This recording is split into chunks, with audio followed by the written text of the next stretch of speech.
So Samsung unveiled their Galaxy S20 just a week ago, and in the next few weeks you will be able to buy it. So I wanted to take this kind of in-between period to, one, recap my experience with the Galaxy S10, and two, tell you guys if the S10 is worth it in 2020. So if you guys haven't been following, Samsung has now introduced the S20 line, but there is no S20e. There is no budget version like there was with the S10 line.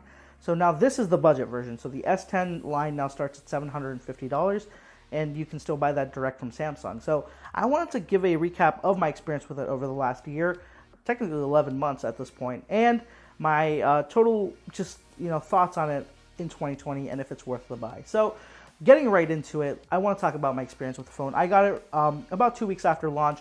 I had my pre-order in a little bit late, so I didn't get it immediately. I wanted the Prism White color, so that was a little bit more in demand. Not a big deal. I got it after 2 weeks.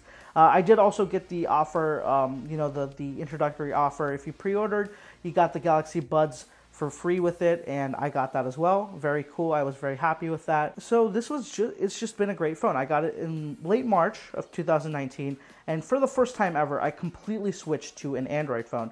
I always usually carry two phones, an iPhone and an Android, with the iPhone being the one I use a little bit more. I prefer that a little bit more, but for the first time ever, I stopped doing that.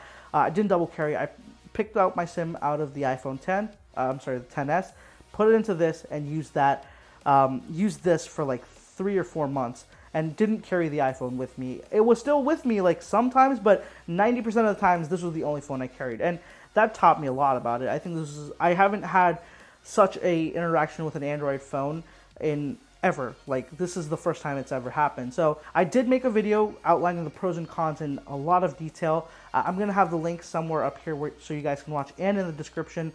If you're looking to buy this phone, I definitely recommend watching that video.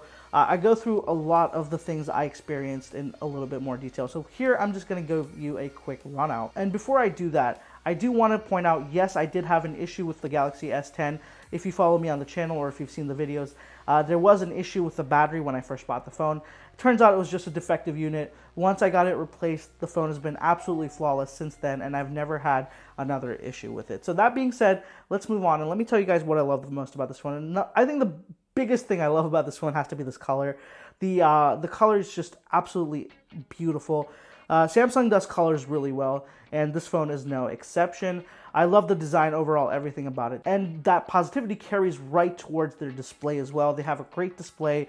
It gets insanely bright in sunlight. So if you're in direct sunlight, you never have to worry about not being able to see your display. Even with sunglasses on, I can very clearly look at the display in direct sunlight. It's a great, bright display. It's very crisp, and I think it's one of the best you can buy on the market. The thing that makes the entire S10 experience amazing for me had to be the size and the packaging of it all. So this phone is in the middle of the S10 lineup. So the S10 is the smallest, S10 is in the middle, S10 Plus is the largest one.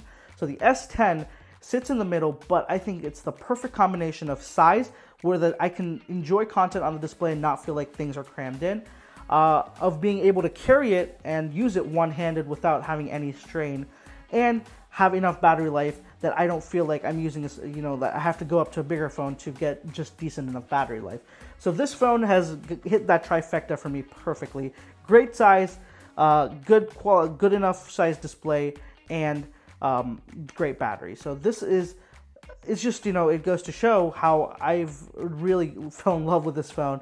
And I still don't think there's a phone as well packaged as this one in terms of the size and everything. The cameras, great setup. We have a wide, ultra wide, and a telephoto. Pretty standard now, but Samsung was one of the largest, one of the first to do it in a big mainstream way. The triple camera setup. Some other companies had it before, but after Samsung did it, I think a lot more people started to jump on board. Samsung was also the first one to get rid of the notch and bring out the punch hole display, the cutout display. I'll talk about that a little bit later, but the display, as I said, amazing. One more really positive, I don't think positive is the right word. It's a cool, it's there is something I can say, is the headphone jack. I personally don't care about it anymore. I don't use it at all, but I know there are some people who still really want a headphone jack. So this is one of the last phones you can buy with a headphone jack. The Galaxy Note 10 doesn't have it. The S20 doesn't have it. This is one of the last Samsung phones. In fact, this is the last Samsung flagship to have a headphone jack. So moving on, I want to talk about some of the negatives. I think the biggest one has to be that the under-screen fingerprint scanner. It's just not as good as we hoped it would be. You know, there was a lot of buzz around the technology in 2018 and early 2019. People were very excited about it. They wanted the in-display, you know, under-display stuff was very happening is the right word here at that point. But it just hasn't panned out as well as people hoped it to be. It's pretty slow. There was a big issue, if you guys remember, with you know, a security issue with the Galaxy especially, where any finger could unlock the phone, even if it wasn't registered. That was a big issue. That was definitely fixed, but there was an issue like that, which I think that it's not good for the, you know, overall reputation of this security of the phone. However, now that's been fixed, there's no authentication issues, but it's still slow. I still, you know, it doesn't work as much as you want it to. I would have been absolutely fine if they went with a physical fingerprint scanner on the back. I don't think anyone would mind, actually. And even if Samsung wants to in the future move back to that, I don't think I would mind at all. A physical fingerprint scanner is a great option, and you know, they're still doing it. The Galaxy Fold line has the physical one. There's a bunch of other phones that are still doing physical ones. I don't know why they're sticking to the ultrasonic on the S20 line and Note 10 line when obviously it's just not as good. One thing I definitely don't like is that the display has that cutout. As I told you, it's a cool thing, but a big issue is that it just doesn't look good. I thought I'd get used to it. I have gotten used to notches and stuff over time, but this, every time I see it, I do feel like it's off. Like if it was in the center, I would be fine, but when it's towards the right like this, it feels like just a cluster of dead pixels off to the side. Doesn't feel as uniform, just ruins the symmetry of things, and I don't like that. You know, beyond that, really, there's not much to complain about. The button placement is a little bit weird. You know, the power button's a little bit too high. There is a dedicated Bixby button, not a big fan of that. Luckily, they removed that in the S20, but it's still around on the S10. So if you're a Samsung user, you know what I'm talking about. It is very frustrating. But the biggest thing as of buying this phone in 2020, my biggest concern has to be software and security updates. So even when this phone was brand new, it was struggling with software updates. I didn't get a software update after I bought this phone for 3 months. It's insane. 3 months and no software update on a brand new phone. So I got my first software update, the security update, in June, and that was for May. So in June, they gave me the May security update on a phone that came out in March. Insane, right?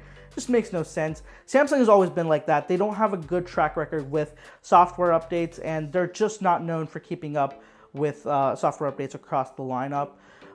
So, you know, at best, I think there's one major software update left on this, you know, one major one. So it'll go up to Android 11, and I don't think you're going to get anything beyond that. So if you're someone who likes to stay up to date on the newest Android, or if you want the security updates to be a little bit more consistent, I would kind of recommend you away from this phone. It's fine, it's great, but if you're somebody who does want that, this phone is just not good for it. Longevity, software-wise, it's just not there. Support from the manufacturer, pretty much non-existent when it comes to software updates.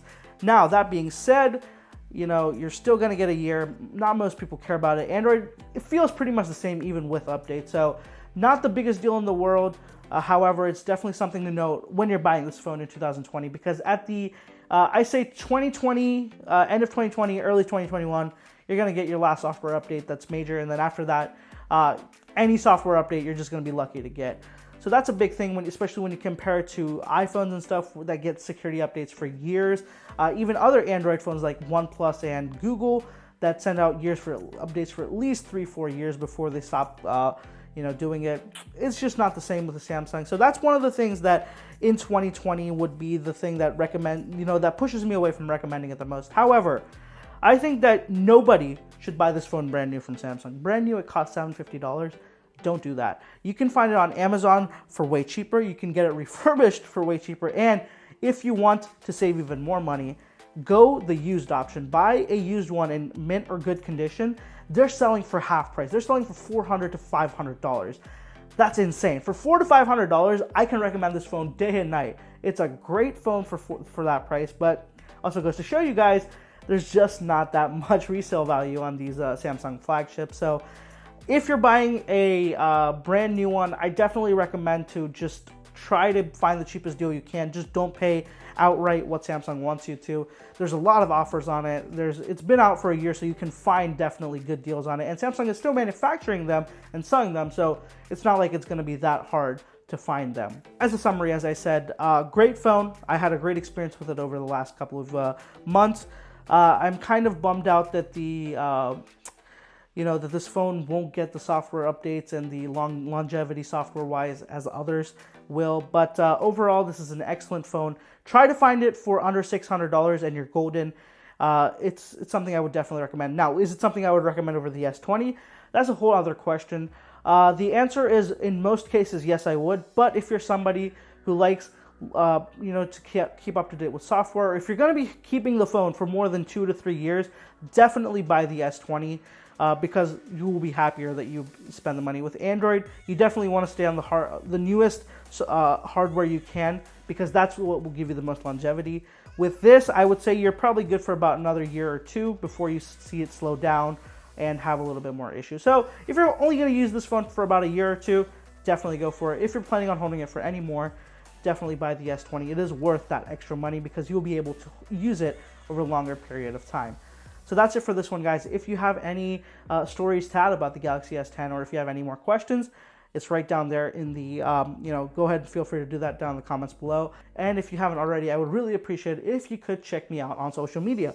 All my tags and things right down here where you can follow me or find me. And I also do have links to my Amazon Associates page in the description. So if you're looking to buy the S10, or if you're looking to buy any other camera accessory or gear that I use, I have it linked all down there so you can check it out. And of course, it does support me in the channel. So I would really appreciate it if you could just check out those links. Thank you so much for watching, guys. I'll catch you in the next one.